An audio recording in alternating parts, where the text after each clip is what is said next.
Hello everyone, कैसे हैं आप सब। मैं हारिस मुस्तफ़ा आप सभी दोस्तों का आपके अपने टीचर्स अकेडमी प्लेटफॉर्म पे फिर से एक बार स्वागत करता हूं। फटाफट से जुड़ जाइए जिससे कि आज स्टार्ट करेंगे अपना प्रैक्टिस सेट नंबर 4। और ये बहुत इंपॉर्टेंट प्रैक्टिस सेट है। जिससे कि पहले हमारा प्रैक्टिस सेट नंबर 1 2 3 ऑलरेडी आ चुका है और आपके द्वारा बहुत पसंद किया गया और आप लोगों का रिस्पॉन्स बहुत ही बेहतरीन लाजवाब रिस्पॉन्स था। तो ऐसे स्टूडेंट जो तैयारी कर रहे हैं एनवीएस टीजीटी पीजीटी की या बीपीएससी तैयारी 4.0, ये टीजीटी साइंस पीजीटी फिजिक्स की, बेसिकली यहाँ पे जो क्वेश्चंस मैंने लिए हैं वो टीजीटी साइंस वालों के लिए एक एडवांस क्वेश्चन हो सकता है और पीजीटी फिजिक्स वालों के लिए एक मॉडरेट क्वेश्चन हो सकता है। तो क्योंकि फिजिक्स के क्वेश्चंस का हम यहाँ पे डिस्कशन करेंगे सिर्फ, तो अगर आप फिजिक्स के क्वेश्चंस लगाने के इच्छुक हैं और फिजिक्स की प्रैक्टिस कर रहे हैं, तैयारी कर रहे हैं, तो जुड़ सकते हैं आप मेरे साथ। बैच ऑलरेडी स्टार्ट हो चुका है। जैसे हम लोगों का स्वतंत्रता बैच 26 अगस्त से स्टार्ट हो गया है। अगर आप इच्छुक हैं, अगर आप इंटरेस्ट रखते हैं बैच ज्वाइन करने के लिए, तो आप संस्था के दिए इस नंबर पे कॉल कर सकते हैं। नंबर आपके सामने डिस्प्ले हो रहा है 9628959237। आप इस नंबर पे कॉल करके जानकारी ले सकते हैं कि कोर्स का प्राइस क्या है क्या नहीं है, वो आपको बेहतर तरीके से समझ में आएगा। चलिए जी, जैसे कि आपको पता है कि स्वतंत्रता बैच प्रारंभ हो चुका है। ये अलग अलग तरीके के कोर्स हमारे यहाँ पूरी तरीके से उपलब्ध हैं। पीजीटी पीजीटी एलजी जैसी आप देख सकते हैं, बार बार बताने की जरूरत नहीं, आप सबको तो पता है, बेहतर पता है। इस बार कोड को स्कैन करके आपको एक बेनिफिट ये मिल सकता है कि बार कोड को स्कैन करके आप सीधा साइंस के ग्रुप से जुड़ सकते हैं, व्हाट्सएप ग्रुप से। बेनिफिट आपको ये मिलेगा कि जितनी भी क्लासेस मैं या तो पेड बैच में या पब्लिक क्लास में लेता हूँ, वो सारी क्लासेस का हैंड रिटन नोट्स आपको यहाँ पे पूरी तरीके से अवेलेबल हो जाएगा। साथ ही साथ यहाँ पे आपको वैकेंसी की अपडेट भी मिल जाएगी। प्लस जितने भी डाउट क्वेश्चंस होंगे, इंपॉर्टेंट क्वेश्चंस होंगे, मॉडल क्वेश्चंस होंगे, प्रैक्टिस क्वेश्चंस होंगे, वो सारी चीज़ें आपको यहाँ पे दी जाएगी। साथ ही साथ सिलेबस का डिस्कशन भी हम इसी में कर लेंगे। ठीक है जी, तो चलिए फटाफट से आज स्टार्ट करते हैं। Question number 41 to 60। इससे पहले कि हमारा प्रैक्टिस सेट वो 15 क्वेश्चन था, वो अलग था, वो टीजीटी लेवल का था। पीजीटी लेवल के लिए बहुत इजी क्वेश्चन था वो, लेकिन हमने क्वेश्चन नंबर 1 से 20 कराया, फिर 21 से 40 कराया। आज 41 से लेकर 60 क्वेश्चंस आपके सामने आएंगे और देखिए आप कितने क्वेश्चंस कर पाते हैं और कितने तैयार हैं। अपने आप को परखिए कितने तरीके से आप तैयार हैं। चलिए, तो पेन और कॉपी निकालना पड़ेगा। बिना पेन कॉपी के अगर आप सोचें कि आप चीजों को सॉल्व कर पाएंगे तो नामुमकिन है। और क्योंकि मुझे यहाँ पे समझाना पड़ता है, इस वजह से टाइम लग रहा है। आपको इतना समय लेने की जरूरत नहीं है, आप तेजी से फटाफट आप करना स्टार्ट कर दिएगा। कॉन्सेप्ट क्लियर है तो फिर ये सारे क्वेश्चंस आप लोगों के लिए बहुत इजी हो सकते हैं। क्वेश्चन क्या कह रहा है, आपके सामने डिस्प्ले हो रहा है। क्वेश्चन ये कह रहा है, in two-dimensional space, a particle A of mass 2 kilogram, velocity 3,0 is moving along line x is equals to 5. x बराबर 5 के x बराबर 5, आप समझ में आ गया। x बराबर 5 की लाइन में ये मूव कर रहा है, ऐसे की तरफ मूव कर रहा है, इस डायरेक्शन में मूव कर रहा है। कौन सा पार्टिकल? 2 किलोग्राम वाला पार्टिकल ऐसे मूव कर रहा है 3 मीटर पर सेकेंड की स्पीड से। While a particle B of mass 3 kilogram, velocity -2, अच्छा velocity माइनस मतलब अपोजिट डायरेक्शन में मूव कर रहा है, is moving along line x बराबर -3। What is the total angular momentum of the system? System का टोटल एंगुलर मोमेंटम क्या है? टोटल एंगुलर मोमेंटम आपको पता होना चाहिए। टोटल एंगुलर मोमेंटम होता है moment of linear momentum, moment of linear momentum. ठीक है जी, ये फॉर्मूला आपका यूज होने वाला है, लेकिन फॉर्मूले से लेना देना नहीं है। फॉर्मूला तो एक तो बात की चीज है, लेकिन हम इसको किस अप्रोच के साथ करेंगे, हमारा क्या कॉन्सेप्ट है, इसके ऊपर आप फटाफट से सॉल्व करके मुझे बताइए। सारी सिचुएशन आपके सामने दी गई है यहाँ पे। तो क्वेश्चन क्योंकि बहुत इजी है, और चलिए स्टार्ट करते हैं। मैं बताना स्टार्ट करूं या आप पहले आप खुद करेंगे, बताएं। चलिए मैं करता हूं। देखिए, आपसे कह रहा है कि पहले तो आप एक काम करिए कि एक एक्सिस बनाना पड़ेगा, तभी यहाँ पे चीजों समझ में आएंगी।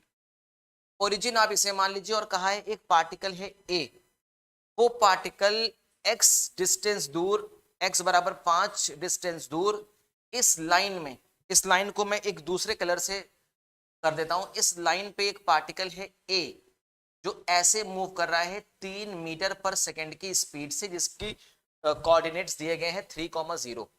ठीक है जी, एक दूसरा पार्टिकल है बी जिसका मास 3 किलोग्राम है, वो -2 मीटर पर सेकेंड की मतलब अपोजिट डायरेक्शन में मूव कर रहा है, जो x बराबर -3 पे है।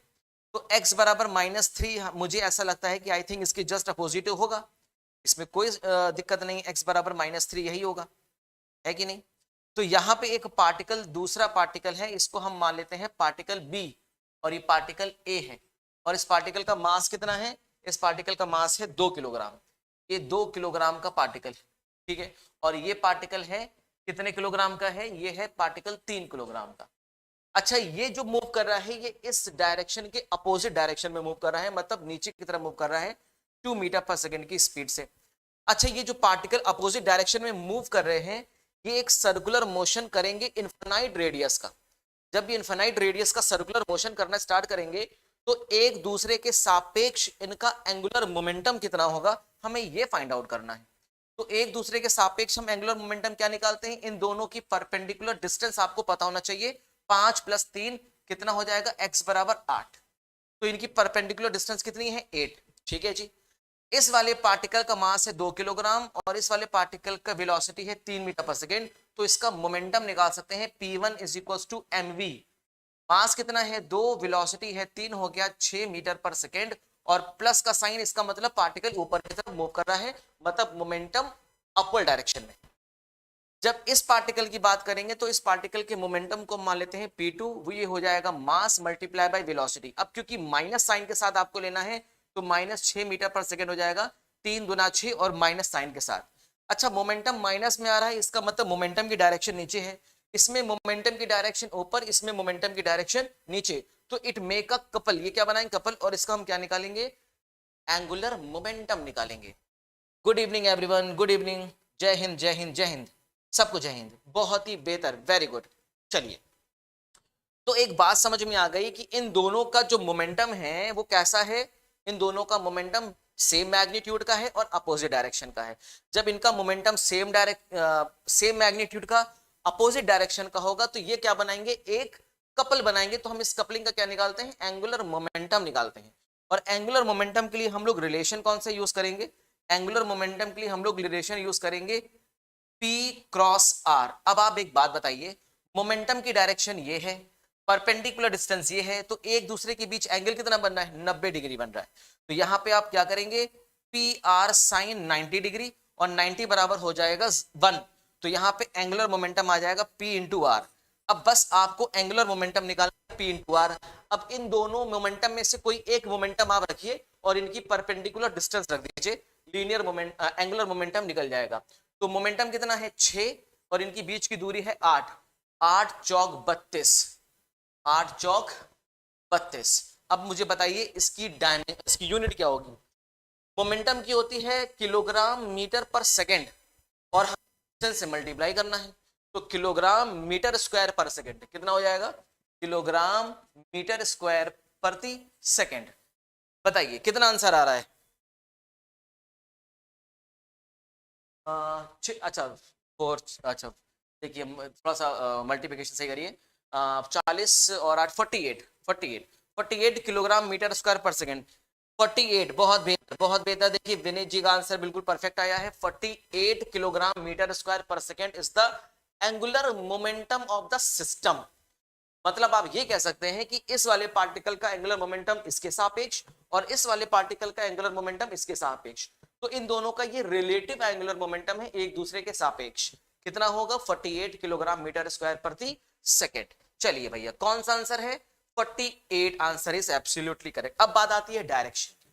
अब मुझे आप ये बताइए इसका डायरेक्शन क्या होगा, डायरेक्शन आपको खुद दिखाई दे रहा है, देखिए डायरेक्शन कैसे दिखाई दे रहा है, ये देखिए मोमेंटम ऊपर, ये क्या है मोमेंटम नीचे, ये क्या है मोमेंटम ऊपर, ये क्या है मोमेंटम नीचे, तो डायरेक्शन क्या होगा इसका, एंटी क्लॉकवाइज। डायरेक्शन कैसा बनेगा, एंटी क्लॉकवाइज बनेगा, ठीक है जी। चलिए बहुत बढ़िया, तो डायरेक्शन कैसा होगा, एंटी क्लॉकवाइज। इजी है, समझ में आया। अब एंटी क्लॉकवाइज का मतलब समझ में आता है, मतलब axis perpendicular to the plane of axis. जैसे देखिए P cross R, P cross R मतलब मोमेंटम की डायरेक्शन ऊपर, रेडियस ए, momentum to radius, thumb indicate outward, इसमें देखिए मोमेंटम नीचे, रेडियस इस डायरेक्शन में, थंब इंडिकेट आउटवर्ड, इसका मतलब एंगुलर मोमेंटम की डायरेक्शन होगी परपेंडिकुलर टू द प्लेन, या यूं कह सकते हैं perpendicular outward to the plane, इस प्लेन के परपेंडिकुलर आउटवर्ड डायरेक्शन में। क्या लिखेंगे? Perpendicular to the plane outward, outward, ये किसके डायरेक्शन है? एंगुलर मोमेंटम की डायरेक्शन है। ठीक है जी, चलिए बहुत ही बेहतर, वेरी गुड। चलिए समझ में आ गया। देखिए समझाने का पर्पस था, इस वजह से इतना समय लगा, अन्यथा अगर आपका कॉन्सेप्ट क्लियर है तो इसमें आप ज्यादा समय नहीं लगाएंगे, फटाक से करेंगे, कोई दिक्कत नहीं है। ठीक है जी, समझ में आ गई, बहुत इजी है ना। चलिए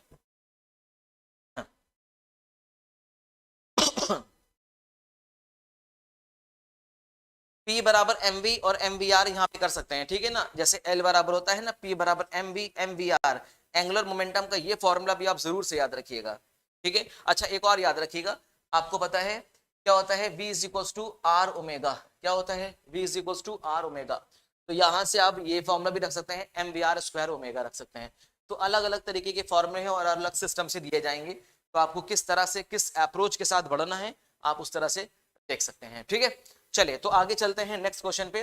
नेक्स्ट क्वेश्चन आपके सामने है, two bodies of masses m1 m2, दो बॉडी है जिसके मास m1 m2 हैं, दो बॉडी है जिनके मास m1 m2 हैं, are connected through a spring, एक स्प्रिंग से बंधे हुए हैं। चलिए जी इतनी बात कह दिया। ऑफ अ फोर्स कांस्टेंट के, इस स्प्रिंग का स्प्रिंग कांस्टेंट या फोर्स कांस्टेंट है के। When a force F is applied in the direction of the length, इसके लेंथ के डायरेक्शन में जब हम एक बल लगाएंगे F एक्सटर्नल, क्या लगाएंगे? F एक्सटर्नल लगाएंगे, तो ये स्प्रिंग में खिंचाव होगी, स्प्रिंग खिंचेगी तो अपोजिट डायरेक्शन में क्या लगेगा? एक स्प्रिंग फोर्स लगेगा। क्या लगेगा? स्प्रिंग फोर्स लगेगा। कोई समस्या नहीं है, बात समझ में आ गई आपको? अच्छा, of the spring, when the force F is applied in the direction of the length of the spring, the distance between the m1 m2 change by x, मतलब जब अगर मान लीजिए इसकी इनिशियल लेंथ है l, इसकी इनिशियल लेंथ कितनी l, और इन दोनों में इलोंगेशन कितना हुआ है x, देखो बोल रहा है ना between m1 m2 changes by x, तो क्या लिखेंगे? Elongation, elongation between m1 and m2, m1 m2 के बीच में इलोंगेशन कितना हुआ है? x का इलोंगेशन हुआ है। अच्छा पहले इलोंगेशन क्या था? 0, बाद में इलोंगेशन कितना हुआ? x। आप क्या लिखेंगे? इनिशियल, इनिशियल मतलब जब f एक्सटर्नल क्या था? 0, जब f एक्सटर्नल 0 था तो इनिशियल इलोंगेशन कितना था? 0 था। और जब हमने फाइनल कंडीशन में जब हमने कितना फोर्स लगाया? f एक्सटर्नल फोर्स लगाया f, तो इलोंगेशन कितना हो गया? इलोंगेशन x हो गया। अब आपसे पूछ रहा क्या रहा है? The stored potential energy in spring will be, spring में कितनी पोटेंशियल एनर्जी स्टोर होगी? स्प्रिंग में कितनी पोटेंशियल एनर्जी स्टोर होगी? बताइए, बहुत आसान क्वेश्चन है, बहुत इजी क्वेश्चन। कितनी एनर्जी, जब कोई स्प्रिंग खिंचती है या कंप्रेस होती है तो पोटेंशियल एनर्जी इसमें स्टोर हो जाती है, इसे बोलते हैं बताइए स्प्रिंग पोटेंशियल एनर्जी। क्या बोलेंगे? Spring potential energy. तो स्प्रिंग पोटेंशियल एनर्जी कितनी स्टोर होती है ये आपको बताना है, ये बहुत आसान डेरिवेशन है, अगर आपने किया होगा तो अच्छी बात है, नहीं किया है तो कोई समस्या नहीं है। चलिए, work done,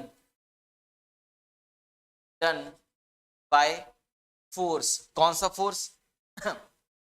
work done by F external is equal to क्या होता है? Change in potential energy, change in potential energy, positive change in potential energy, या इसको बोल सकते हैं स्टोर इन पोटेंशियल एनर्जी। भैया वर्क एनर्जी थ्योरम तो आपको याद है, भूले तो नहीं है? बस अब तो हो जाएगा। वर्क डन कितना होता है? F जो आपने लगाया है इनटू कितना डिस्प्लेसमेंट हुआ, मान लीजिए dx डिस्प्लेसमेंट हुआ, पोटेंशियल एनर्जी मान लीजिए छोटी सी स्टोर हो गई, dx के स्मॉल dx के इलोंगेशन पे छोटी सी पोटेंशियल एनर्जी स्टोर हो गई, तो x के इलोंगेशन पे कितनी पोटेंशियल एनर्जी होगी? इंटीग्रेट कर दीजिए। जब x बराबर 0 था तो उस समय पोटेंशियल एनर्जी कुछ नहीं थी, और जब हमने इलोंगेशन कितना कर दिया? x कर दिया, तो पोटेंशियल एनर्जी u बढ़ गई। अब बस फटाफट से इंटीग्रेशन कर दीजिए, तो u बराबर हो जाएगा आपका fx dx का आपका कितना हो जाएगा fx। अच्छा fx बराबर कितना है, fx बराबर आपको पता होना चाहिए, बताइए fx कितना है, स्प्रिंग फोर्स बताइए कितना होता है, स्प्रिंग फोर्स बराबर होता है माइनस के एक्स, कितना होता है माइनस के एक्स होता है कि नहीं।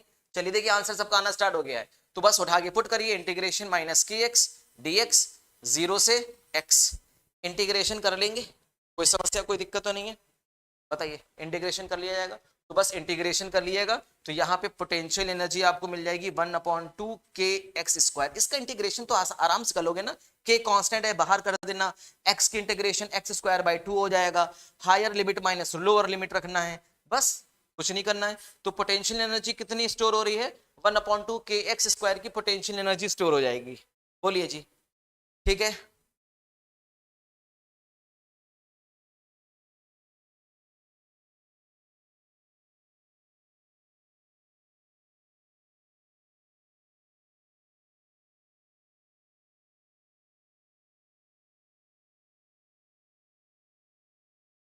गुड इवनिंग भाई, good evening Dharmendra Prajapati ji, good evening.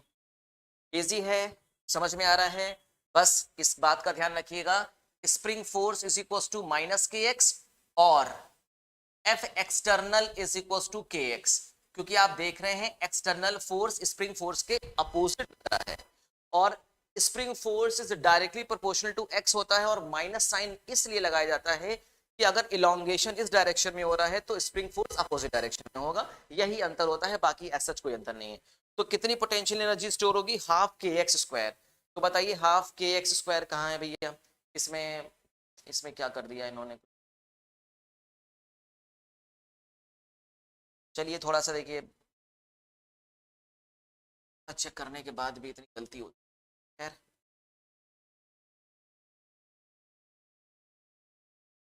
थोड़ा सा करेक्शन कर लीजिएगा, half k x square, option 3 is absolutely correct, option 3 मतलब option C is absolutely correct. Hope so की बात समझ में आ गई होगी आप लोगों को, इजी है, कुछ भी टफ नहीं है, आराम से कर लिया। चलिए आगे, चलिए आगे चलते हैं। The ratio of weight of a man inside a lift when it is stationary and when it is going down with the uniform acceleration a is 3/2, the value of acceleration will be, what a brilliant question, बहुत अच्छा question है, बहुत अच्छा question है, बताइए कैसे करेंगे।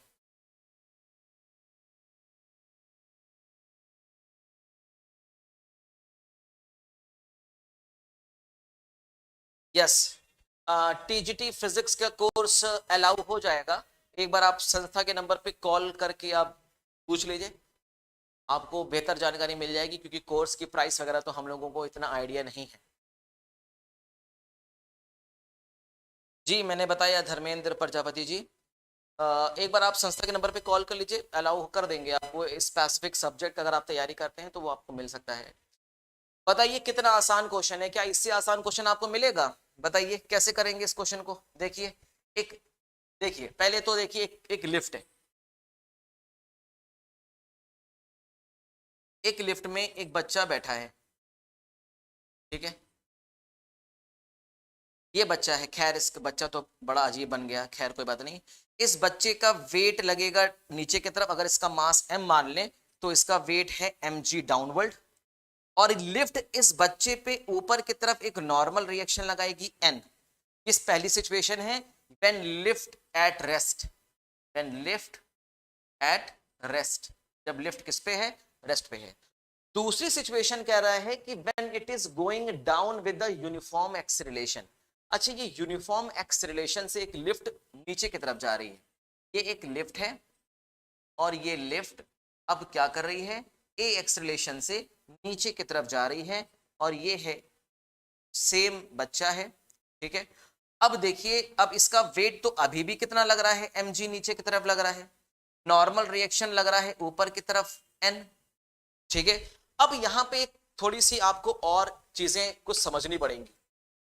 अब ये जो बच्चा इस लिफ्ट में बैठा है ये ये किस एक्सेलरेशन फ्रेम में है, ये एक्सेलरेटेड फ्रेम में है, और एक्सेलरेटेड फ्रेम को हम क्या बोलते हैं, नॉन इनर्शियल फ्रेम बोलते हैं।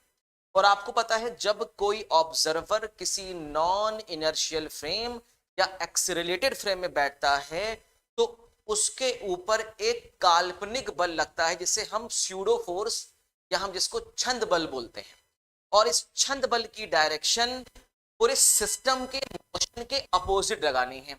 तो पूरा सिस्टम कहां मूव कर रहा है, नीचे की तरफ, तो छंद बल जिसे हम क्या बोलते हैं, स्यूडो फोर्स के नाम से जानते हैं, वो ऊपर की तरफ हम लगाना स्टार्ट कर देंगे। तो अब हम अगर FBD बनाएं, क्या बनाएं, FBD फ्री बॉडी डायग्राम, तो बताइए फ्री बॉडी डायग्राम क्या बनेगा। अभी मान लेते हैं इसका वेट है W1, क्या मान लेते हैं इसका वेट है W1, जो किसके बराबर है, नॉर्मल रिएक्शन के बराबर है। इक्वेशन नंबर 1 इसको मान के छोड़ दीजिए। अब इस वाले सिचुएशन में हमको लगाना है FBD। दो फोर्सेस लग रहे हैं ऊपर, एक लग रहा है छंद बल, दूसरा लग रहा है नॉर्मल ऊपर की तरफ, और इसका वेट लग रहा है नीचे की तरफ। तो मैं क्या कह सकता हूं, N plus FS is equal to mg। तो N बराबर हो जाएगा mg माइनस FS, और स्प्रिंग फोर्स कह रहे हैं, स्यूडो फोर्स, अरे यहाँ पे आप P लिखिए वरना इसको मतलब हो जाएगा स्प्रिंग फोर्स, ये लिखिए P की मतलब स्यूडो फोर्स, और स्यूडो फोर्स होता कितना है, मास इनटू एक्सेलरेशन। तो ये हो गया mg minus mass of the body, और a हो गया इसका एक्सेलरेशन, तो m ले लीजिए बाहर, g माइनस a हो जाएगा, और ये हो गया नॉर्मल रिएक्शन। इसको अब आप नाम दे दीजिए, कुछ और नाम दे दीजिए। आपने सपोज उसको N1 बोल दिया, इसको आप N2 बोल दीजिए। बताइए कितना आसान है कि नहीं इजी। अब हमें इन दोनों का रेशियो निकालना है। भाई ये भी वेट है, ये भी वेट है। ये वेट कब है, जब लिफ्ट रुकी थी। ये वेट कब है, जब लिफ्ट a एक्सेलरेशन से नीचे की तरफ जा रही थी। तो बस अब आपको क्या निकालना है, N1 डिवाइडेड बाय N2 निकालना है। N1 कितना है, mg डिवाइडेड बाय ये कितना है, m g minus a, m से m उड़ जाएगा, बचेगा g divided by g minus a। बोलिए है कि नहीं। अब क्योंकि यहाँ पे a की वैल्यू पूछ रहा है कि बताइए what will be the value of a।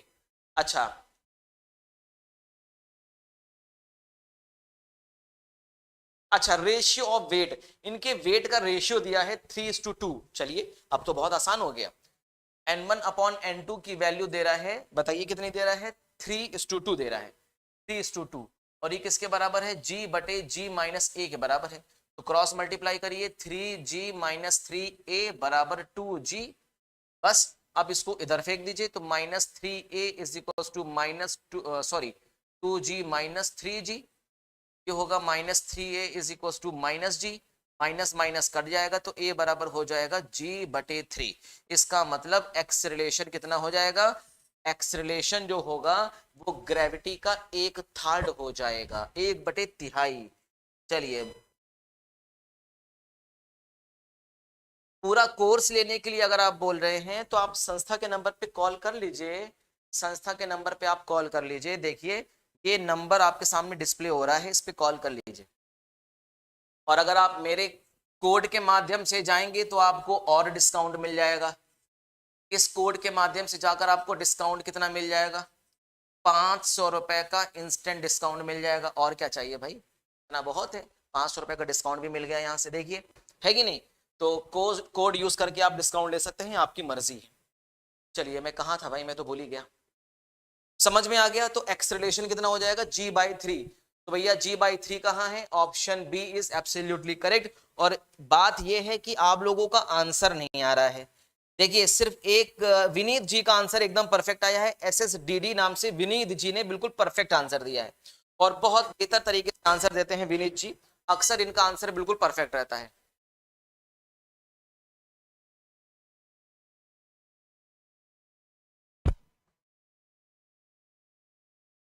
चले आगे, देखिए अभी तो 3 क्वेश्चन ही हुआ है, चलिए आगे चलते हैं। देखिए आप कुछ दिखाई दे रहा है, वेलोसिटी और टाइम के बीच एक ग्राफ नजर आ रहा है। इन above velocity time graph of particle the distance covered in first 4 second, पहले 1 सेकंड में चली गई दूरी कितनी होगी। मतलब यहां से लेकर यहां तक कि एक पहले 4 सेकंड में ये पार्टिकल, ये कण कितनी दूरी तय करेगा। बहुत आसान क्वेश्चन है, इससे आसान क्वेश्चन आप पीजीटी लेवल पे उम्मीद मत रखिएगा। आसान क्वेश्चन है क्योंकि ये सारी चीजें मैंने बताई हैं। वेलोसिटी टाइम ग्राफ अगर आ जाए और डिस्टेंस पूछ ले तो एरिया अंडर कर्व निकाल लेना। वेलोसिटी टाइम ग्राफ का स्लोप आपको देता है एक्सीलरेशन, क्या देता है? एक्सीलरेशन। दूसरी बात, area under curve, area under curve आपको क्या देगा? आपको देगा डिस्टेंस डिस्प्लेसमेंट, डिस्टेंस डिस्प्लेसमेंट। कोई समस्या, कोई दिक्कत अगर हो तो एकदम फटाक से पूछिए। हमें निकालना तो डिस्टेंस है, चलो भैया हम डिस्टेंस निकालते हैं। अब डिस्टेंस निकालना है और 0 से 4 सेकंड, शुरुआत के 4 सेकंड में, तो इसका एरिया निकाल लो भाई। देखो ना, इसका एरिया निकाल लो। अब इसका एरिया कैसे निकालेंगे? ट्राइंगल है, ट्राइंगल का बेस एरिया क्या होता है? 1/2 बेस इंटू हाइट। बेस कितना है? 4, हाइट कितना है? 8। हो गया भैया। डिस्टेंस कैसे निकालोगे? Area under curve. एरिया क्या हो जाएगा? एरिया ऑफ ट्राइंगल, ट्राइंगल का area 1/2 base into height. Base कितना है? बेस है 4 और हाइट कितना है? 8। तो आप 8 से कैंसिल करिए, 16 मीटर। कितना आ जाएगा? 16 मीटर आ जाएगा। इसका मतलब शुरुआत के 4 सेकंड में पार्टिकल कितनी डिस्टेंस कवर कर रहा है? 16 मीटर की डिस्टेंस कवर कर रहा है। बेहतरीन आंसर दिया, गुंजा भट्ट जी का आंसर आ गया, बहुत बेहतरीन, very good. Option B is absolutely correct. चलिए नेक्स्ट। अब देखिए भाई क्या कह रहा है। A ship if traveling due east at 10 kilometer per hour, the speed of second ship heading 30 degree east of north if it is always due north from the first ship is। बताइए भैया क्या कह रहा है, question समझिए पहले। एक ship है इफ ट्रेवलिंग ड्यू ईस्ट। अब पहले तो बताइए नॉर्थ कहाँ है, साउथ कहाँ है, ईस्ट कहाँ है, वेस्ट कहाँ है। एक शिप है if travelling due east eight 10 kilometre per hour, ये ईस्ट में 10 किलोमीटर पर आवर की स्पीड से इफ चले। The speed of second ship, the speed of second ship heading 30 degree east of north, 30 degree east of north, मतलब एक दूसरी ship है, मतलब जो दूसरी शिप है वो ईस्ट टू नॉर्थ से कितने पे है? 30 डिग्री पे ऐसे घूम रही है। बताइए, बोली है कि नहीं? Due north from the first ship is, वो उसको कितने किलोमीटर इससे घूमना पड़ेगा, इसकी स्पीड पूछ रहा है। मान लीजिए इसकी स्पीड v है और एक जो पहली शिप थी उसकी स्पीड आपको दी गई है, कितनी है? 10 किलोमीटर प्रति घंटा। बोलो है कि नहीं? ये जो दूसरी शिप है जिसकी वेलोसिटी ईस्ट टू नॉर्थ है 30 डिग्री पे, उसका एक बनेगा हॉरिजॉन्टल कंपोनेंट, एक बनेगा वर्टिकल कंपोनेंट। तो इसका बताइए हॉरिजॉन्टल कंपोनेंट क्या होगा? v cos 30 degree. ये किसके बराबर हो जाएगा? ये किसके बराबर हो जाएगा? 10 किलोमीटर के बराबर हो जाएगा। अब बस v निकालना है तो 10/cos ऑफ 30 डिग्री करना पड़ेगा आपको। और cos 30 डिग्री बराबर कितना होता है? √3/2। कितना होता है? √3/2। ये 2 चला जाएगा, ऊपर आ जाएगा 20√3। कितना आ जाएगा? 20√3। बताइए कितना आंसर आया भाई आप लोगों का? अभी तक आंसर नहीं आया आप लोगों का, ये भी एक समस्या है। क्वेश्चन समझ में आया क्या? देखिए एक पहली सिचुएशन, केस नंबर 1, पहली सिचुएशन है एक शिप ऐसे जा रही है 10 किलोमीटर प्रति घंटे से। कह रहा है इफ इतना चले the speed of second ship heading 30 degree east to north, ये ईस्ट है, ईस्ट से नॉर्थ कितना? 30 डिग्री, ये 30 डिग्री कह रहा है of a north if it is always due north from the first ship is. बताइए इसको लीड करने के लिए इसको कितनी स्पीड से चलना पड़ेगा? तो बस v निकालना है, इसके 10 किलोमीटर पर आप इसकी हॉरिजॉन्टल वेलोसिटी दे रहा है, कंपोनेंट निकाल लो, कंपोनेंट निकाल के आराम से कर लो। बताओ क्लियर है क्या? 45 का डी। चलिए absolutely correct. Next question. A laser operates at a frequency of this much hertz, has an aperture इतना square metre, the angular spread will be। आसान क्वेश्चन, बहुत इजी क्वेश्चन। कैसे करेंगे फटाफट से बताइए, ज्यादा समय मत लीजिए भैया इस पे। जो क्वेश्चंस इजी हुआ करे उस पे ज्यादा समय मत लिया करिए।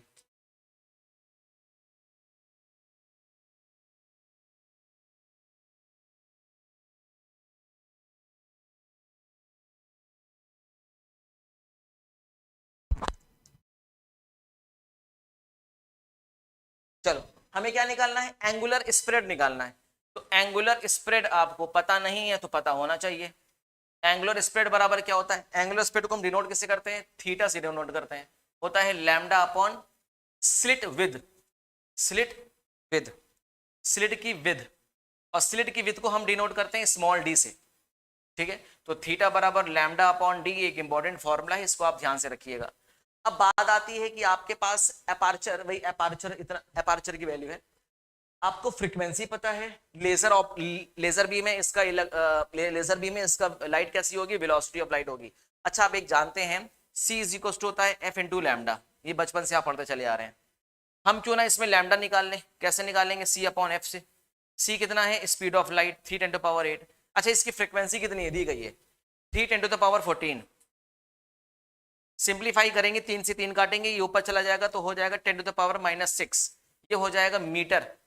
इजी है, कोई कंफ्यूजन नहीं है। अब बस लैम्डा आ गया, स्लिट की विड्थ दी गई है, एंगुलर स्प्रेड निकाल लो फटाफट से।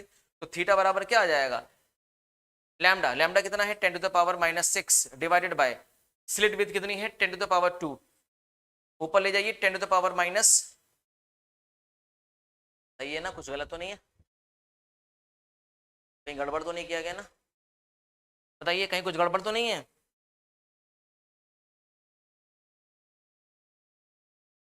देखिए थोड़ा सा करेक्शन कर लीजिए, ये -2 है भाई, थे ना, चलो कोई बात नहीं, ये 10⁻⁻2 है, मतलब जो अपार्चर है या स्लिट की विड्थ है वो 10⁻⁻2 है, 10⁻⁻2 है। तो ये 10⁻⁻2 करिए, तो यहाँ से जब -2 करेंगे तो ये ऊपर चला जाएगा और 10⁻⁴ आ जाएगा। एंगुलर विड्थ कितना हो गया 10⁻⁴ रेडियन, कितना हो जाएगा रेडियन। तो भैया अगर जिसका आंसर ऑप्शन सी आ रहा है उनका आंसर सबका सही है, बहुत बेहतर आंसर, वेरी गुड। विनीत जी ने आंसर सही दिया है, गुंजा जन आंसर से बिल्कुल सही दिया है। तो जितने भी व्यूअर्स देख रहे हैं वो सब आंसर करें, मैं आप लोगों से रिक्वेस्ट करता हूँ आप सब लोग आंसर करिए। अरे ज्यादा से ज्यादा गलत होगा ना, और थोड़ी ना कुछ होगा।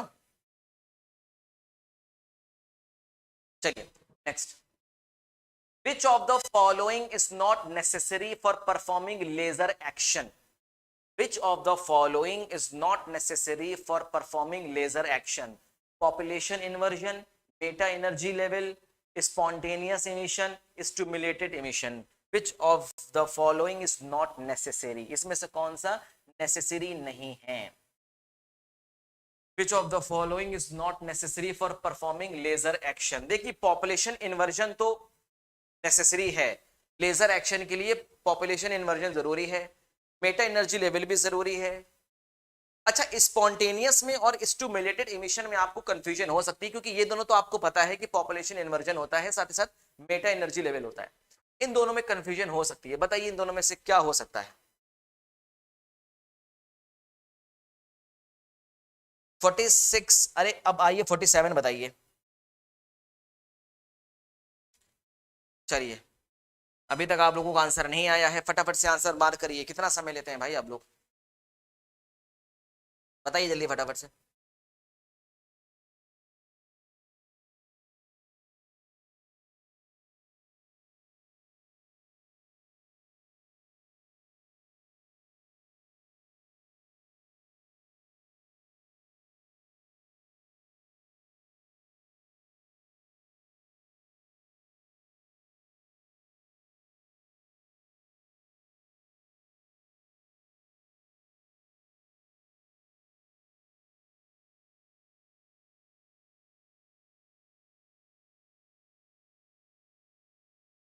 फोर्टी सेवन का C, spontaneous, absolutely correct answer, very good. किसने आंसर दिया है भाई, देखिए विनीत जी का आंसर एकदम परफेक्ट है, बहुत बढ़िया आंसर दिया है विनीत जी ने।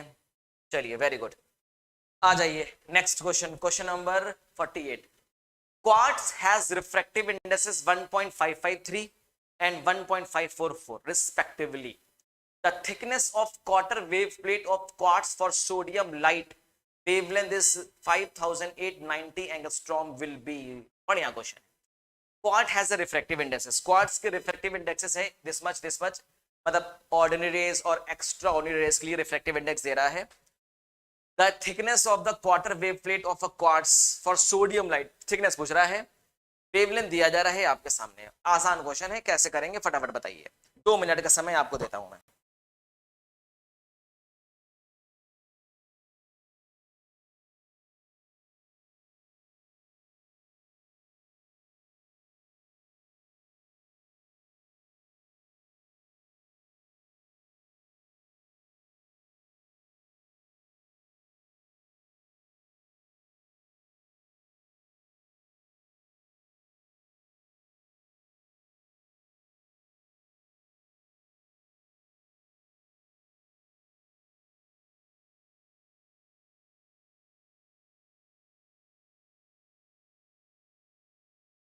जल्दी बताइए भैया फटाफट से।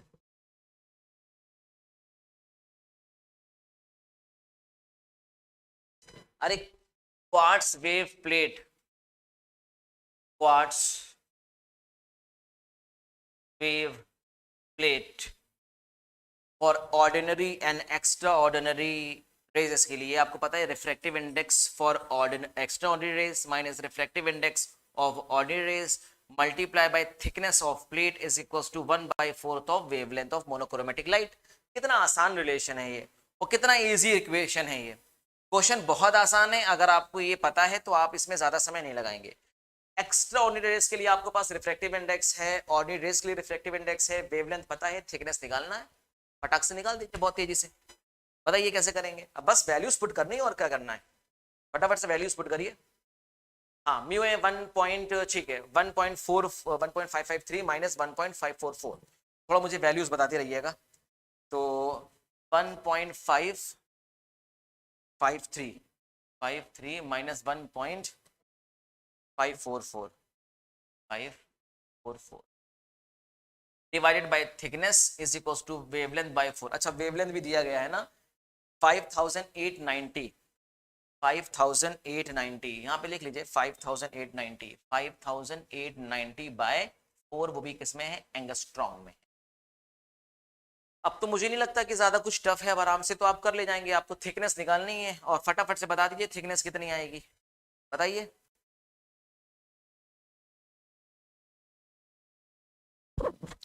सिंप्लीफाई करिए, सिंप्लीफाई करेंगे what you will get the thickness, you will get the thickness 1.63 into 10 to the power -2 nanometre. कितनी आ जाएगी, this much millimetre, this much millimetre. Simplify कर लीजिए, अब आप लोग सिंप्लीफाई तो कर ही सकते हैं ना, कोई दिक्कत नहीं है। अच्छा क्वार्ट्ज वेव प्लेट के लिए आपको पता होना चाहिए a plus B sine of theta is equal to N lambda भी होता है, बहुत इंपॉर्टेंट रिलेशन है यहाँ पे। a b और n ये कांस्टेंट होता है, ठीक है। चलिए अगर हम इसको डिफरेंशिएट कर दें, पार्शियली डिफरेंशिएट कर दें, तो पार्शियली डिफरेंशिएट, जब इसको हम पार्शियली डिफरेंशिएट करेंगे हमें क्या मिलेगा, a प्लस बी तो कांस्टेंट है, साइन थीटा को हो जाएगा cos theta dot theta is equal to n constant है तो हो जाएगा डी लैम्डा, ठीक है जी। और D theta upon D lambda is equal to आपका क्या बनेगा, d theta upon D lambda आपका बनेगा n upon A plus B cos of theta, one of the most important relation, d theta upon d lambda is equals to n upon a plus b cos of theta। चलिए very good, absolutely correct, easy है। And d theta upon d lambda is called dispersive power, इसको क्या बोलते हैं, dispersive power,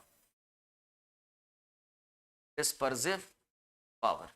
तो कभी आपसे dispersive power पूछ लिया ना तो n upon A plus B cos of theta, ठीक है। अब मुझे आप ये बताइए कि यहाँ पे n क्या है,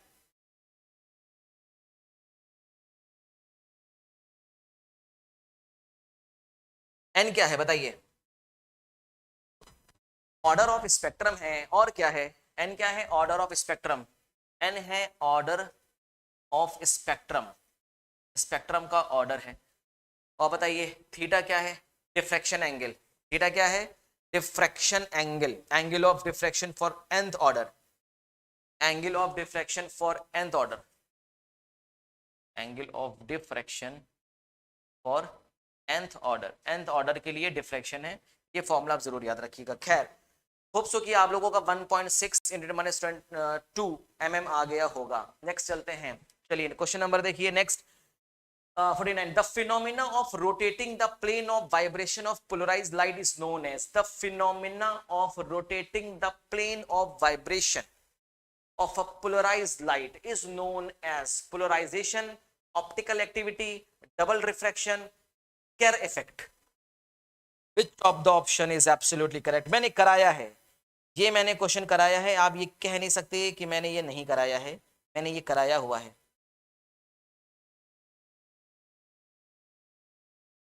बताइए, the phenomena of rotating the plane of vibration of a polarised light is known as polarisation, optical activity, double refraction, Kerr effect.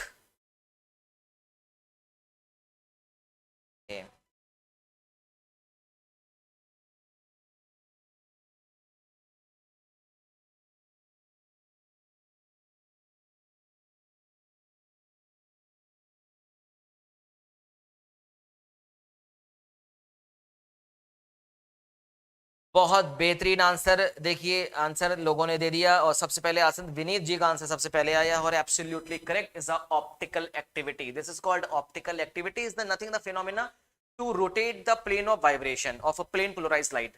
Plane polarised light का प्लेन ऑफ वाइब्रेशन रोटेट करने का फिनोमेना क्या कहलाता है? Optical activity कहलाता है, याद रखिएगा। ठीक है, बहुत बेहतर आंसर दिया है, वेरी गुड। चलिए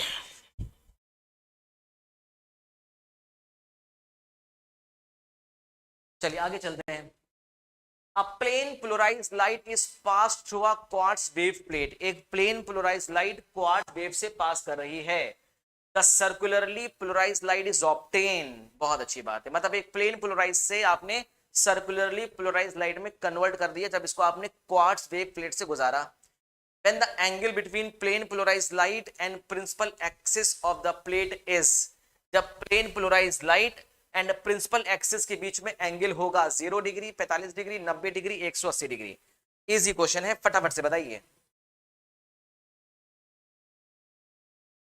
The plane polarized light is passed through a quartz wave plate। The circularly plane polarized light is obtained when the angle between plane polarized light and principal axis of the plate is 0 degree, 45 degree, 90 degree, 180 degree।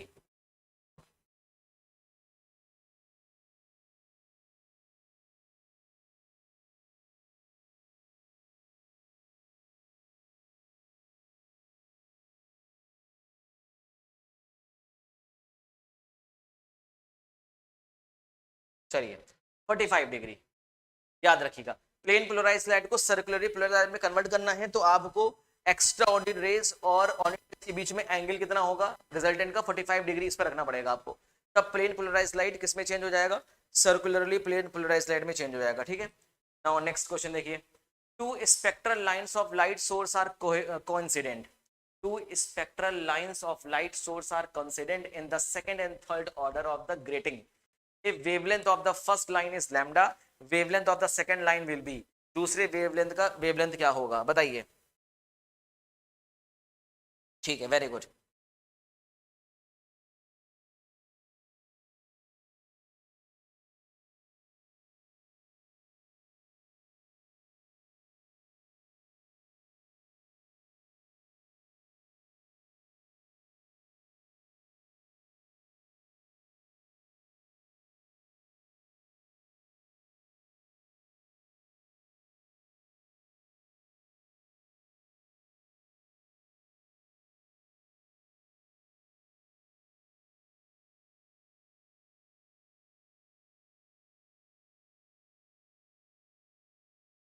बताइए भैया फटाफट।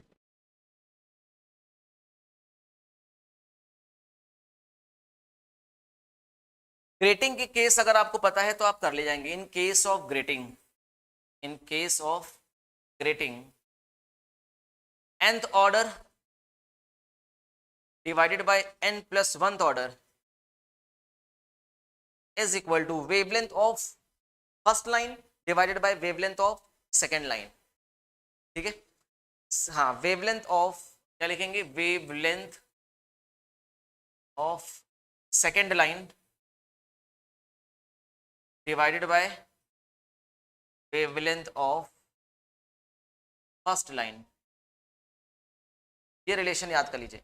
nth order मतलब दे रहा है second order, और उसके बाद n+1 मतलब थर्ड ऑर्डर। आप वेवलेंथ ऑफ सेकंड लाइन की वेवलेंथ निकालनी है, और पहले फर्स्ट लाइन की वेवलेंथ कितनी है? लैम्डा। इसको आप मान लीजिए सेकंड, इसकी पहली कितनी है? लैम्डा। तो सेकंड वेवलेंथ लाइन की कितनी हो जाएगी? 2/3 times of lambda. 2/3 times of lambda. This option C is correct. ठीक है, चलिए next. A diffraction grating has 4000 lines and is fully exposed at normal incident। The resolving power of the grating in third order of the spectrum at 5000 angstrom. Take wavelength is, बताइए कितनी wavelength होगी? बताइए कैसे करेंगे?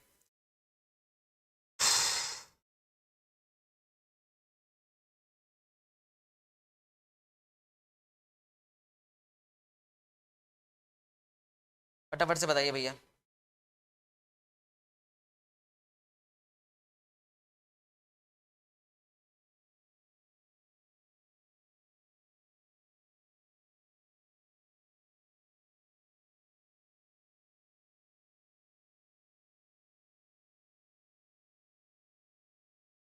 बताइए भैया। Dispersive power of grating अभी इससे पहले मैंने निकाला है, अभी निकाला था मैंने डिस्पर्सिव पावर ऑफ ग्रेटिंग। मैं हिंट दे रहा हूं, डिस्पर्सिव पावर ऑफ ग्रेटिंग। बताइए क्या निकाला था, D theta upon D lambda is equal to N upon A plus B cos of theta. अच्छा ये रिलेशन आया कहां से था, A plus B sine of theta is equal to N lambda, या sine theta is equal to N lambda divided by A plus B, यही तो आया था। और आपको पता होना चाहिए N is equal to one upon A plus B. और यहाँ पे एन क्या है, यहाँ पे एन आपको दिखाई दे रहा है 4000 लाइन्स। कितना दिखा रहा है, 4000 लाइन्स। यहाँ पे एन क्या है, नंबर ऑफ लाइन्स है, याद रखिएगा। तो आप इसको एन कर दीजिए तो आपका हो जाएगा एन लैम्डा कैपिटल एन। सारी वैल्यूज दी गई हैं, स्मॉल एन दिया है, लैम्डा दिया है, कैपिटल एन दिया है, सारी वैल्यूज दी है। फटाफट से रखिए, बताइए कितना आएगा, करके बताइए। स्मॉल एन कितना दे रहा है, थर्ड ऑर्डर ना, तो स्मॉल एन की वैल्यू है थर्ड ऑर्डर की, तो स्मॉल एन बराबर लिखिए थर्ड ऑर्डर। एन क्या है, number of order, number of order, कौन सा ऑर्डर है, ये थर्ड ऑर्डर है, ठीक है। और लाइंस कितनी है, नंबर ऑफ लाइंस, ये कैपिटल एन है, याद रखिएगा, ठीक है। तो लैम्डा आपको दे रहा है, कितना दे रहा है, 5000 एंगस्ट्रॉम दे रहा है, और एन आपको यानी आपके पास है 4000, ठीक है।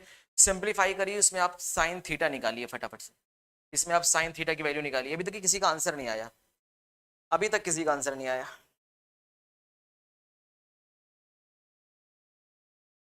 चलिए इसको निकालेंगे तो सिंप्लीफाई करिए, 0.6 आ जाएगा, करके देख लीजिएगा। 0.6 को हम 6/10 कर सकते हैं, या फिर इसको कर सकते हैं 3/5, है ना। और जब आप इसका cos थीटा निकालेंगे, क्या निकालेंगे, cos थीटा, तो कितना आ जाएगा, 0.8 आ जाएगा, करके देख लीजिएगा। साइन रूल आइडेंटिटी याद है क्या, कुछ भूल गए। थीटा एंगल है, इसके सामने 3, ये 5 है, ये कितना हो जाएगा, 3, 9, 5, 6, 8, 4, 16, ये 4 हो जाएगा, है ना। अब फिर cos थीटा बराबर बेस अपॉन 4/5 का ना 0.8 आ जाएगा। तो cos थीटा तो निकल गया, उठा के पुट कहाँ करना है, उठा के पुट यहाँ कर दो, उठा के पुट यहाँ कर दो फटाफट से। नमस्ते भैया, नमस्ते डीडी सिंह जी, नमस्ते।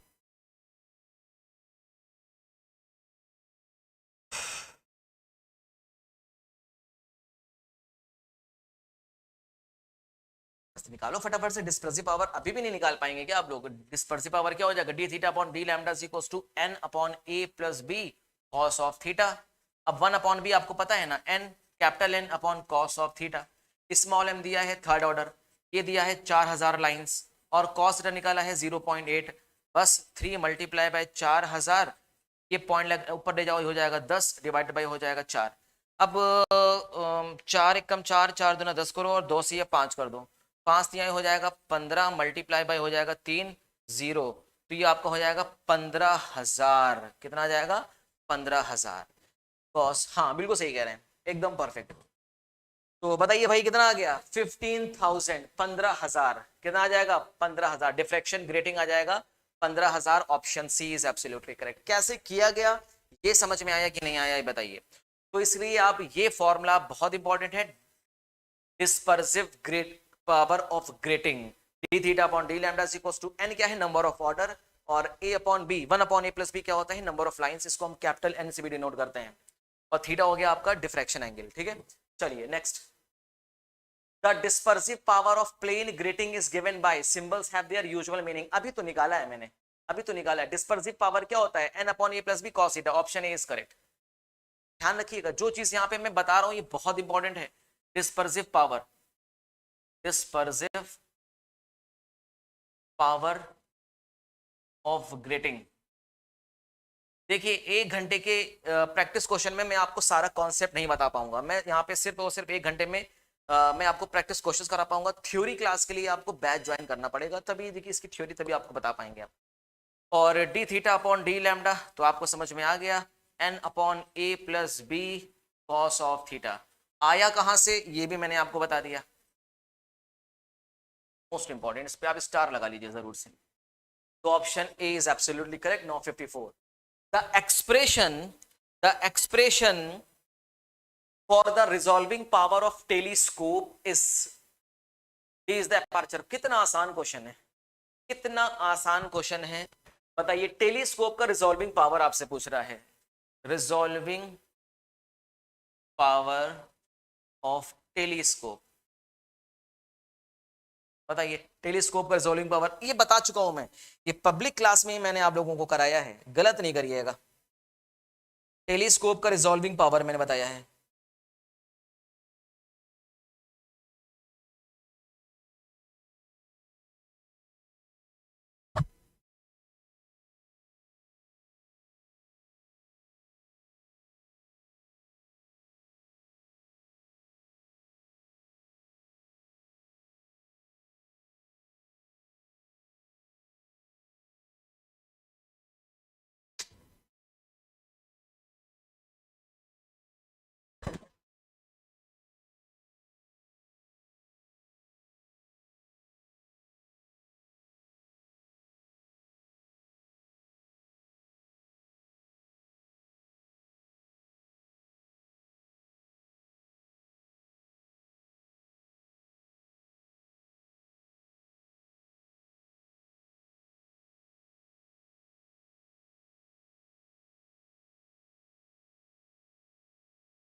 थोड़ा सा करेक्शन कर लीजिए, थोड़ा सा, ज्यादा नहीं, थोड़ा सा करेक्शन करना है बस, थोड़ा सा करेक्शन करिए।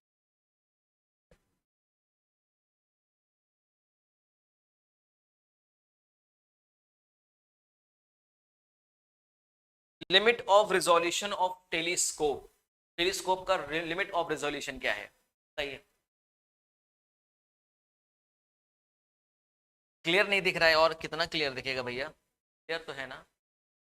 पहले बताइए लिमिट ऑफ रिजोल्यूशन क्या है, लिमिट ऑफ रिजोल्यूशन। अच्छा, limit of resolution of telescope कैसे पता चलेगा और क्या होता है।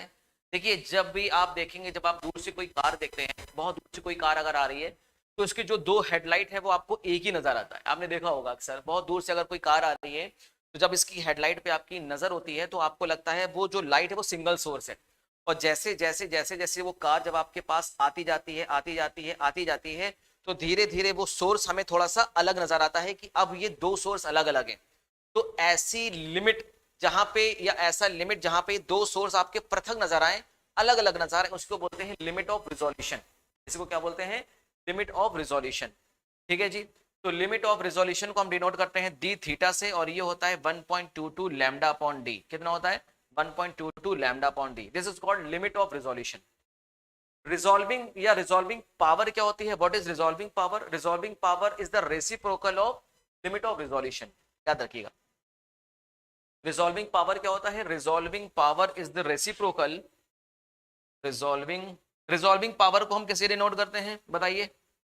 Resolving power is reciprocal to limit of resolution, limit of resolution. तो बस जब भी आपको रिजॉल्विंग पावर निकालनी हो तो आप क्या कर दीजिए, 1 अपॉन डी थीटा कर दीजिए, और डी थीटा आपको पता है, तो आप इसको जब रेसिप्रोकल कर देंगे तो डी अपॉन 1.22 लैम्डा आ जाएगा। तो रिजॉल्विंग पावर कितनी आ जाएगी, डी अपॉन 1.22 लैम्डा। ठीक है जी, बताइए।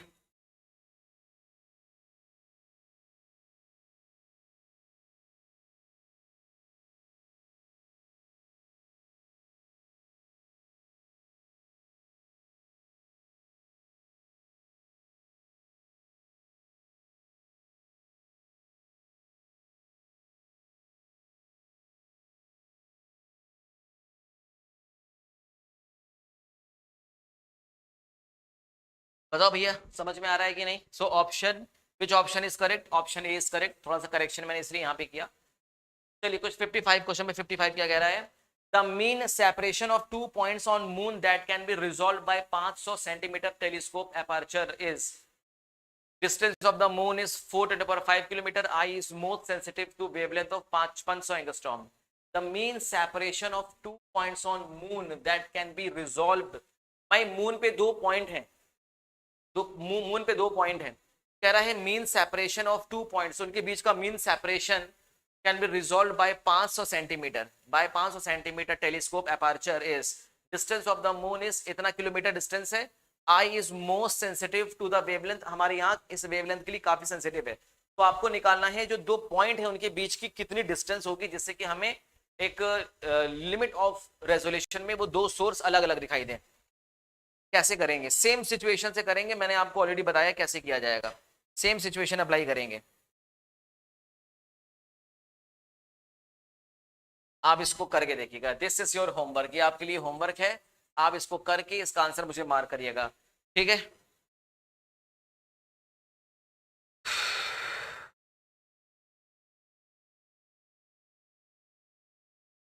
चलिए इसका मैं आंसर बता देता हूं, 53.6 आएगा, बट कैसे करेंगे एक हिंट दे दें क्या आपको?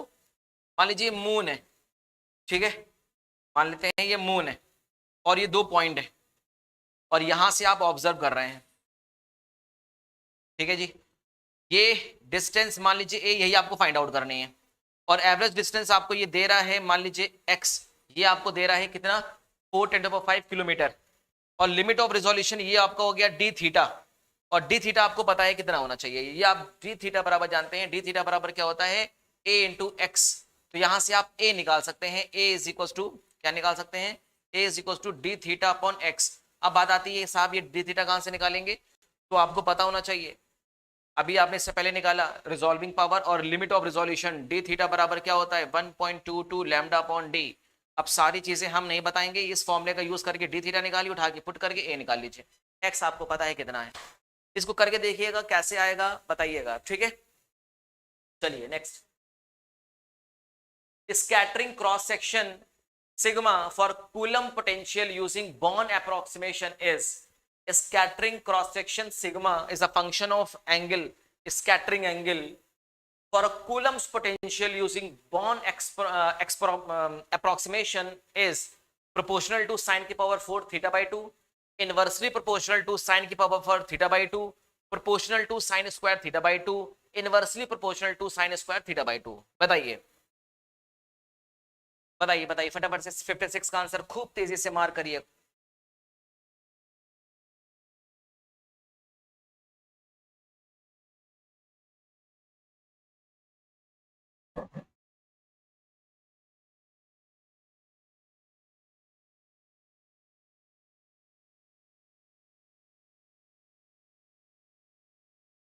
अरे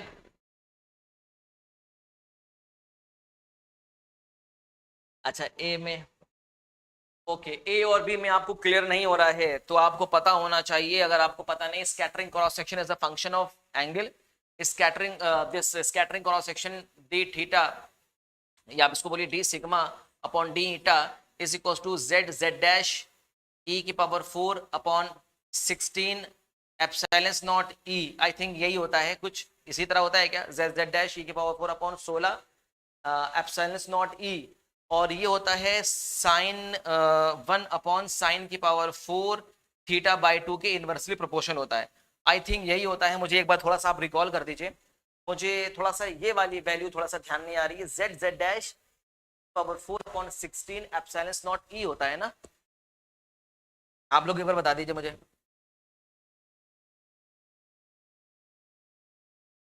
हाँ पाई होता है, पाई, यस यस यस, यहाँ पाई होता है और यहाँ पे स्क्वायर होता है, 4 नहीं होगा, यहाँ पे स्क्वायर होगा, ई स्क्वायर होता है, हाँ ये होता है, याद रखिएगा scattering cross section and this sigma is a function of theta, d sigma upon d eta is equals to z z dash e की power 2 upon 16 epsilon not e pi, e electric field है, 1 upon sine की power 4 theta by 2 is inversely proportional, तो आप याद रखिएगा ये inversely proportional का ratio है, ऑप्शन बी इज करेक्ट। चलिए नेक्स्ट क्वेश्चन देखिए, Fraunhofer spectrum is line absorption spectrum, band absorption spectrum, line emission spectrum, band emission spectrum, बताइए। फ्रॉनहोफर स्पेक्ट्रम है आपका line absorption spectrum, band absorption spectrum, line emission spectrum, band emission spectrum, which option is correct? B band absorption spectrum. अच्छा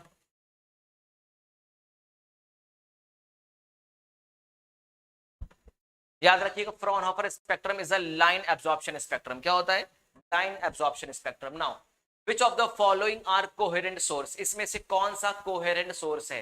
coherent source के लिए आपको पता होना चाहिए situation frequency are same, wavelength are same, two sources की frequency, इनका wave front और इनका वेवलेंथ ये सारे सेम होना चाहिए, तभी दो सोर्स कोहेरेंट कहलाएगा। तो बताइए इसमें से कौन सा दो सोर्स कोहेरेंट हो सकता है? A 60 watt and 100 watt bulb, two bulbs of 60 watt each, two halves of the 60 watt bulb, two virtual sources obtained by prism. बताएं जी, which option is correct?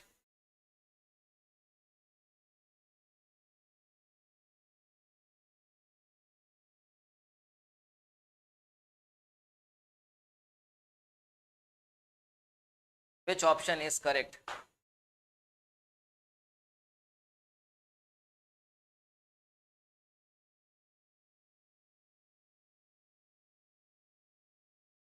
दो सोर्स कोहेरेंट सोर्स कब कहलाते हैं? Coherent source. What will be the condition of coherent source? First, their frequency should be same. दूसरा, their phase will be zero, मतलब इनका phase difference zero हो या constant हो. Their phase difference will be zero. Phase difference will be zero और constant. और तीसरी condition क्या है बताइए? इनका वेव फ्रंट सेम होना चाहिए. वेव फ्रंट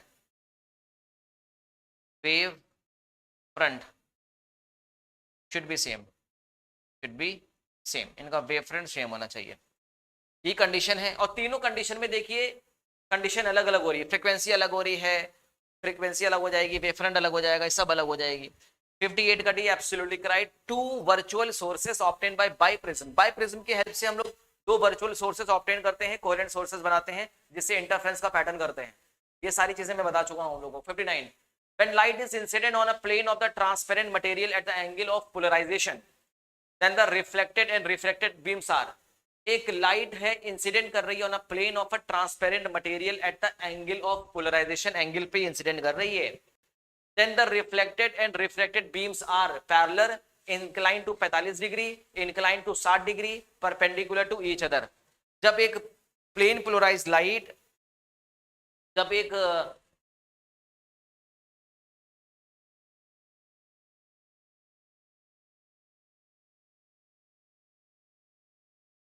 अनपोलराइज्ड लाइट किसी मटेरियल पे स्ट्राइक करती है पोलराइजेशन एंगल पे, जिसे हम ब्रेविस्टर एंगल भी बोलते हैं, तो ऐसी सिचुएशन पे जो रिफ्लेक्टेड रे होती है वो पूरी तरीके से पोलराइज हो जाती है और रिफ्रैक्टेड रे पार्शियली पोलराइज हो जाती है. जो लाइट रिफ्लेक्टेड हुई है उसमें जो इलेक्ट्रिक फील्ड कंपोनेंट है वो प्लेन के परपेंडिकुलर वाइब्रेट करते हैं, जबकि रिफ्रैक्टेड रे में कुछ इलेक्ट्रिक फील्ड प्लेन के परपेंडिकुलर होंगे, कुछ प्लेन के अलोंग वाइब्रेट करेंगे. लेकिन अगर कोई अनपोलराइज्ड लाइट ब्रेविस्टर एंगल से या पोलराइजेशन एंगल से गिर रही है तो रिफ्लेक्टेड रे और रिफ्रैक्टेड रे आपस में परपेंडिकुलर हो जाते हैं.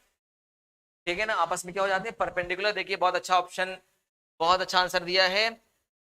चलिए वेरी गुड, बेहतर. A ray of light is incident on a surface of glass plate, refractive index 1.5 at a polarizing angle. What is the angle of polarization? Brewster law. What will be the Brewster law? Says the refractive index of the refracting medium is equals to tan of Brewster angle IB. Refractive index पता है 1.5 is equals to tan of IB. So IB is equals to tan inverse 1.5. तो कौन सा angle ऐसा है जिसकी value 1.5 होती है, tan की वैल्यू 1.5 होती है, किस एंगल पे बताइए? कौन बताएगा भैया? 56.3. Absolutely correct. When IB is 56.3. ये सारी चीजें लर्न कर लीजिए, ये बहुत इंपॉर्टेंट है. ब्रेविस्टर एंगल बहुत इंपॉर्टेंट है. चलिए 60 का बी कहाँ होगा भैया? 60 का ए होगा. विनीत जी 60 का ए होगा. 56.3 degree is the Brewster angle.